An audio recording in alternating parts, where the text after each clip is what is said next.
ఈరోజు మనం శ్రీరామ తారక మంత్రం శ్లోకం గురించి తెలుసుకుందాం.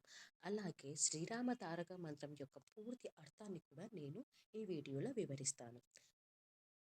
శ్లోకం: శ్రీరామ రామ రామేతి రమే రామే మనోరమే సహస్రనామ తత్తుల్యం రామనామ వరాననే. ఇది ప్రతిరోజు ప్రతి ఇంట్లో చెప్పే శ్లోకం. కానీ దీని యొక్క అంతరార్థం చాలా మందికి తెలియదు. దీని యొక్క అర్థం, ఈ శ్లోకం యొక్క అర్థం ఏంటంటే, శ్రీరాముని నామాన్ని రామ రామ రామ అని చెప్పిస్తే ఆ నామం మనసుకు ఆనందాన్ని కలిగిస్తుందని అర్థం. అలాగే ఒక్కసారి రామనామం పలికితే అది విష్ణు సహస్రనామం చదివిన ఫలితం ఇస్తుంది అని అర్థం. అంటే 1000 పేర్లు చదివిన ఫలితం ఇస్తుంది అని ఈ శ్లోకం యొక్క అర్థం. ఈ వివరణ మీకు నచ్చినట్లయితే లైక్ చేయండి, షేర్ చేయండి, అలాగే సబ్స్క్రైబ్ చేయండి. మన నెక్స్ట్ వీడియోలో మృత్యుంజయ మంత్రం గురించి, అలాగే ఆ మంత్రం యొక్క అర్థం గురించి తెలుసుకుందాము. ఉంటాను. నమస్తే.